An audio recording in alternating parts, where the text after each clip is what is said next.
Good evening friends, मैं आपका स्वागत करता हूं आप ही के YouTube channel value buying stocks में।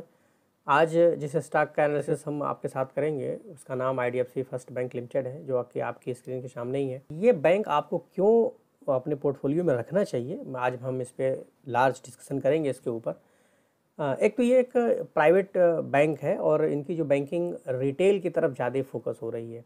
ये रिटेल बैंकिंग की तरफ इनका जो रुझान है वो ज़्यादा है और चाह रहे हैं कि ज़्यादा से ज़्यादा रिटेल का जुड़े और यही इनके बैंकिंग का ग्रोथ है। याद रखिएगा, भारत में जितने भी बैंकिंग जो टॉप प्राइवेट बैंकिंग्स हैं जो रिटेल बैंकिंग करती हैं, उनमें सबसे बड़ा नाम एचडीएफसी का है, उसके बाद आईसीआईसीआई का है, कोटक का है।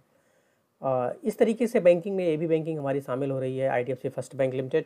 और अभी ये काफ़ी छोटी बैंक है, अगर हम देखें कैप तो 35,800 करोड़ के आसपास का है। और इसका करंट प्राइस अगर देखें स्टॉक का तो 54 रुपीज़ है और 52 वीक हाई एंड लो इसका जो है 64 और 29 का है। स्टॉक का मौजूदा पी जो है 17.7 का है, यानी काफ़ी अभी चीप वैल्यूएशन पे आपको मिल रही है। आने वाले समय में इसको अगर आप पोर्टफोलियो में जगह दे रहे हैं तो एक अच्छा खासा आपको मल्टीबैगर रिटर्न दे सकता है, क्योंकि इस कंपनी का जो बिज़नेस ग्रोथ है वो काफ़ी तेज़ी से बढ़ता चला जा रहा है रिटेल बैंकिंग की वजह से।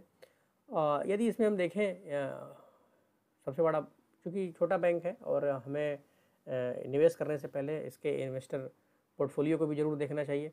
तो यदि हम देखें तो इनके प्रमोटर्स की जो होल्डिंग है, यानी इनके प्रमोटर्स जो हैं खुद ही अपने आप में IDFC financial holding private company limited है। इनकी जो प्रमोटर्स की जो होल्डिंग है वो 36.38% का है। और इस कंपनी में अगर आप देखें तो बहुत तेज़ी से एफआईआईज़ ने अपनी पोर्टफोलियो का एक तरीके से कहें इस स्टॉक में अपना स्टेक बढ़ाया है। करीब करीब 19.76% एफआईआईज़ का इसमें होल्डिंग है। काफ़ी सस्ते वैल्यूएशन पे अगर आप किसी स्टॉक को रखते हैं, और ख़ासकर जितनी भी एफआईआईज़ और डीआईआईज़ होते हैं वो किसी भी स्टॉक को 20% 30% के लिए नहीं खरीदते, वो खरीदते हैं 20 टाइम्स 30 टाइम्स मिनिमम 100 टाइम्स के ग्रोथ एक्सपेक्टेशन के लिए स्टॉक को खरीदते हैं और उसके वैल्यूएशन को वो इन्जॉय करते हैं।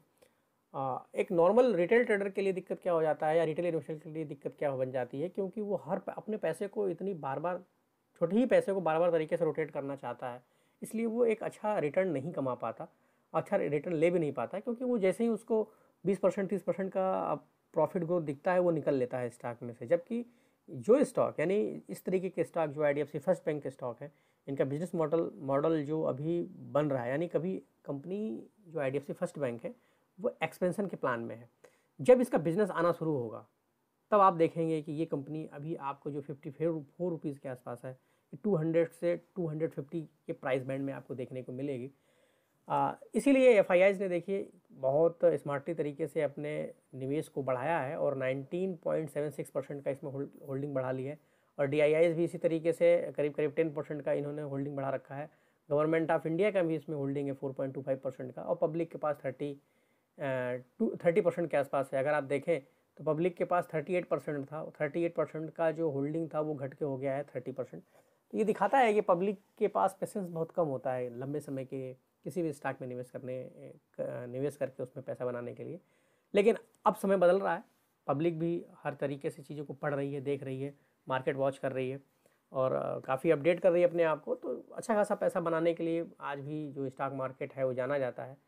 तो यहाँ अगर हम इस स्टॉक में निवेश करते हैं तो नो डाउट अभी अगर हम इसको देखेंगे टेक्निकल चार्ट पे भी तो उतनी प्रॉमिसिंग नहीं लग रहा है, लेकिन इसके बिजनेस ग्रोथ को देखते हुए हम इस कंपनी को रखते हैं तो मिनिमम हम इसमें एक्सपेक्ट करते हैं मिनिमम 20 टाइम्स तो रिटर्न आपको ये कंपनी दे के ही रहेगी। यदि हम इसके टेक्निकल चार्ट पे चल के देखते हैं, ये आईडीएफसी फर्स्ट बैंक का वीकली टेक्निकल चार्ट है और अगर आप देखें तो ये एक इसके ट्रेंड लाइन हमने ड्रॉ किया हुआ है और ये ट्रेंड लाइन जो स्टॉक का है वो लगातार उसी का रेजिस्टेंस ले रहा है। देखिए इस स्टॉक ने एक अच्छा खासा मूव लिया और मूव लेके इसने इसी ट्रेंड लाइन के जो ड्रॉ हुआ है उस ट्रेंड लाइन का इसने रेजिस्टेंस लिया है और वहाँ से देखिए यहाँ से लिया और यहाँ से बहुत तेज़ी से फॉल आया और फॉल आके ये स्टॉक करीब 29.40 का लो बनाता है। फिर उसके बाद ये स्टॉक 64 के आसपास जाता है, फिर अभी ये राउंडिंग टॉप बना के नीचे आ रहा है। तो आने वाले समय में ये स्टॉक हम अगर प्रेडिक्ट इस पर टेक्निकल एनालिसिस के हिसाब से देखें चार्ट पे, ये कहाँ तक आ सकता है, यानी इसकी वीकनेस अभी तक कहाँ तक आ सकती है इस स्टॉक को नीचे लेके। तो ये स्टॉक अभी आने वाले समय में हमें ऐसा लग रहा है कि अभी इसमें फॉल बना रहेगा यदि ये अपने इस स्टॉक यानी करीब करीब ये 50 रुपीज़ के प्राइस को अगर ये तोड़ देता है स्टॉक, यानी यदि ये स्टॉक अपने इस 50 रुपीज़ के साइकोलॉजिकल लेवल को तोड़ देता है तो हमें आने वाले समय में हम इसमें 37 रुपीज़ तक का फॉल देख सकते हैं।